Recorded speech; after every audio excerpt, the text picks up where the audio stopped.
커피 원가 120원. 그런데 11억 주고 산 카페가 1년 만에 쫄딱 망했습니다. 앞에 풀빌라 3개가 있는데 거기 손님들이 커피를 사줘야 장사가 되거든요. 그런데 그 풀빌라마저 전부 문을 닫아버렸습니다. 일요일인데 바리케이드까지 쳐놓고 손님들에게 오지 말라고 써놨습니다. 2년 전만 해도 손님들로 북적였던 곳이 지금은 귀신 나올 것 같은 유령 마을이 됐습니다. 대체 무슨 일이 벌어지고 있는 건지 이야기를 해보겠습니다.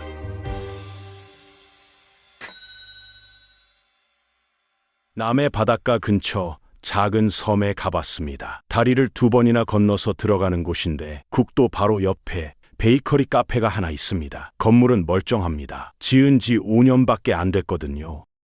2020년에 처음 오픈해서 영업하다가 2023년에 새 주인한테 팔렸습니다.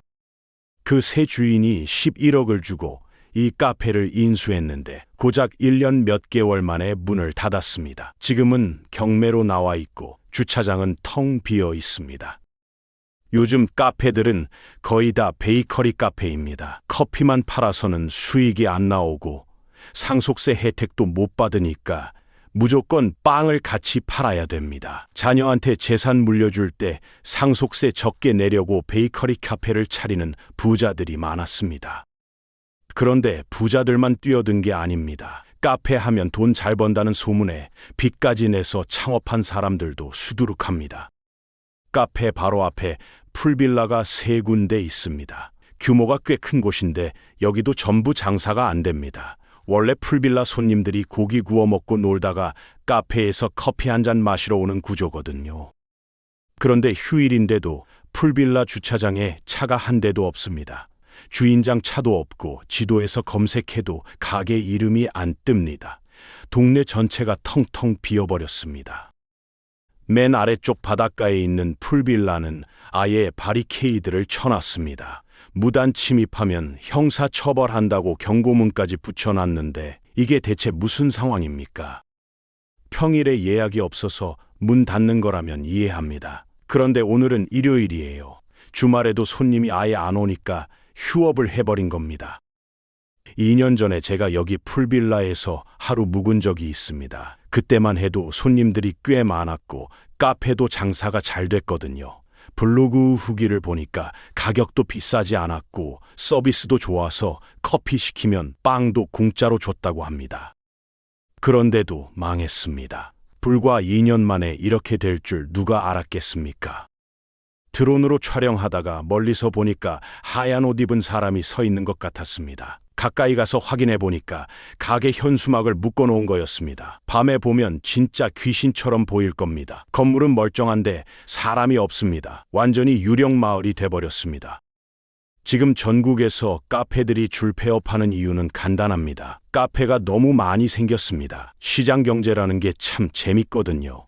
초창기에 누가 돈 좀 벌었다 하면 너도 나도 달려듭니다. 그러면 과포화 상태가 되고 결국 하나둘씩 망해 나가는 겁니다. 사람들이 커피 원가가 120원이라는 말만 듣고 착각을 합니다. 아메리카노 한 잔에 5,000원 받으면 거의 다 남는 거 아니냐고요. 하루에 100잔만 팔면 100만 원 버는 거 아니냐고요. 현실은 전혀 다릅니다. 단순히 원두값만 가지고 원가를 계산할 수가 없거든요. 원두 1kg 기준으로 제일 싼 하품은 10,000원입니다. 중급은 20,000원에서 30,000원, 최상급은 50,000원까지 합니다. 30,000원짜리 원두로 커피를 만들면 원두 재료비만 500원에서 600원이 들어갑니다. 그런데 원두만 있다고 커피가 나오는 게 아닙니다. 로스팅해서 볶아야 되고 분쇄기로 갈아야 됩니다. 에스프레소 머신도 사야 되고 전기도 엄청 먹습니다. 드립머신도 필요하고 알바생 월급도 줘야 합니다. 커피 내릴 때 쓰는 물도 수돗물이 아니라 생수를 따로 사서 씁니다. 요즘 카페들 보면 전구를 줄줄이 달아서 낮에도 환하게 켜놓습니다. 그래야 손님들이 영업 중인 줄 알고 들어오니까요. 전기세, 수도세, 인건비, 임대료까지 전부 계산하면 커피 팔아서 남는 건 겨우 20%입니다. 물 장사가 제일 많이 남는다는 건 완전히 옛날 이야기가 됐습니다.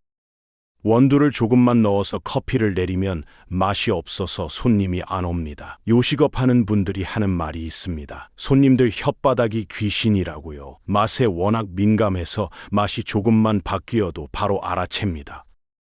11억이면 한 달에 100만 원씩 써도 100년 동안 다 못 쓰는 돈입니다. 이 카페를 11억 주고 샀는데 도대체 커피를 얼마나 팔아야 투자금을 회수할 수 있겠습니까? 한때 PC방이 크게 유행하던 시절이 있었습니다. 초창기에는 PC방 수가 많지 않아서 장사가 잘 되는 곳들이 적지 않았습니다. 그러다 장사가 잘 된다는 소문이 퍼지자 너나 할 것 없이 PC방 창업에 뛰어들기 시작했습니다. 결국 출혈 경쟁이 벌어졌고 가격만 계속 내려가다가 하나 둘씩 문을 닫게 됐습니다.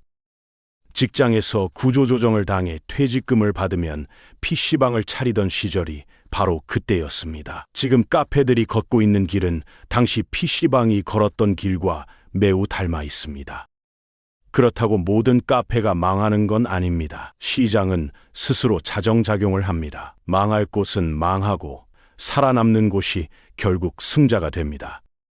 처음에 카페가 유행할 때는 가격을 높게 받아도 손님들이 왔습니다. 하지만 지금은 경쟁이 너무 심해져서 할인을 해도 손님이 없습니다. 대형 카페도 망해가는 판에 이런 작은 카페가 살아남을 수 있겠습니까? 그렇다면 살아남는 카페는 뭐가 다를까요? 망하지 않으려면 단순히 커피랑 빵 파는 걸 넘어서 남들과 다른 뭔가가 있어야 합니다. 제가 현장에서 직접 본 성공 사례들을 바탕으로 실제로 써먹을 수 있는 팁을 알려드리겠습니다. 첫 번째, 손님층을 다시 정해야 합니다. 남해 같은 관광지 카페가 풀빌라나 리조트 손님한테만 기대면 망합니다. 풀빌라가 문 닫았으니까 바로 방향을 바꿔야 합니다. 동네 주민이랑 직장인을 노리는 동네 빵집 카페로 바꾸는 겁니다. 예를 들어서 아침 7시부터 문을 열고 커피랑 샌드위치 세트로 출근하는 손님들을 잡습니다. 주말에는 가족 손님들을 위해서 아이들 메뉴도 만들어 놓습니다. 관광객 비중을 30% 밑으로 낮추면 매출이 흔들리지 않습니다. 실제로 제주도의 한 카페는 관광붐이 끝난 다음에 동네 손님 중심으로 바꿔서 폐업하는 가게 많았던 2025년에도 오히려 매출이 20% 올랐습니다. 두 번째, 메뉴 가짓수를 줄여서 재료비를 30% 아껴야 합니다. 커피 원가 120원은 꿈 같은 얘기입니다. 그런데 버리는 재료를 10%로 관리하면 가능해집니다. 빵은 그날 만든 것만 팔고 잘 팔리는 5개 메뉴만 집중합니다. 소금빵이나 크루아상 같은 요즘 뜨는 빵은 비싸게 받습니다. 4,000원대로 정해놓되 재료비는 25% 선을 유지합니다. 커피는 비싼 원두 대신 섞은 원두를 써서 원가 300원으로 맞춥니다. 대신 원두 볶는 날 같은 행사로 차별화합니다. 알바는 파트타임 2명만 쓰고 키오스크를 들여서 인건비를 40% 줄입니다. 이렇게 하면 하루 150잔을 팔았을 때 순이익 50만 원 정도가 날 겁니다. 11억 투자한 카페라면 월 500만 원 매출을 목표로 잡고 3개월 안에 달성할 수 있습니다. 세 번째, 인스타와 동네 커뮤니티로 입소문을 내야 합니다. 인스타 릴스에 남해 힐링 빵집 영상을 올립니다. 드론으로 바다 배경을 찍고 망할 뻔한 카페가 살아난 이야기 시리즈로 올립니다. 남해 빵집, 동네 카페 등 해시태그를 달아서 검색에 걸리게 합니다. 네이버 플레이스 리뷰 100개를 모아서 별점 4.5점 이상을 유지하면 저절로 손님이 옵니다. 동네 맘카페나 페이스북 모임에 처음 오시면 10% 할인 쿠폰을 뿌립니다. 처음 한 달은 무료 와이파이와 콘센트를 완비해서 노트북 들고 오는 손님들을 단골로 만듭니다. 이 방법으로 비슷한 섬 카페가 조회수 10만을 찍은 다음 매출이 2배가 됐습니다. 네 번째로, 다른 가게랑 손잡고 장사 범위를 넓혀야 합니다. 풀빌라가 문을 닫았으니까 근처 민박이나 펜션과 같이 합니다. 숙박하면 커피 하나 더 쿠폰을 만들어주고 반대로 그쪽 손님도 끌어옵니다. 옆집 횟집이나 해산물 가게랑 특별 메뉴를 만듭니다. 남해 해초 크림빵처럼 그 지역 재료를 쓰는 겁니다. 여름에는 시원한 음료, 겨울에는 핫초코로 특화해 봅니다. 요즘 부자들이 상속세를 피하려고 베이커리 카페를 차리는 게 유행인데 진짜 우리 동네만의 빵집으로 자리 잡아야 합니다. 프랜차이즈 가맹은 피해야 합니다. 개인 카페 폐업률이 40%인데 프랜차이즈라도 결국 그 동네에 맞춰야 살아남습니다. 마지막으로 숫자로 가게를 관리해야 합니다. 포스 기계를 들여서 매일 뭐가 얼마나 팔렸는지 봅니다. 오후 2시에 손님 70% 줄어든다. 그럼 그때 할인 행사를 한다. 이렇게 바로바로 대응합니다.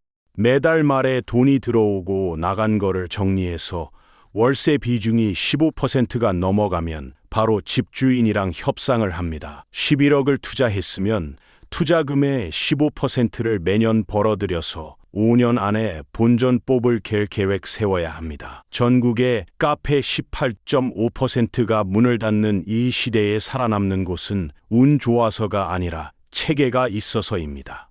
이 방법들을 따라하면 1년 안에 자리 잡을 수 있습니다. 남해에 있는 카페 주인에게 전해주세요. 아직 늦지 않았습니다. 장사파는 냉정하지만 준비한 사람이 이깁니다. 오늘 영상은 여기까지입니다.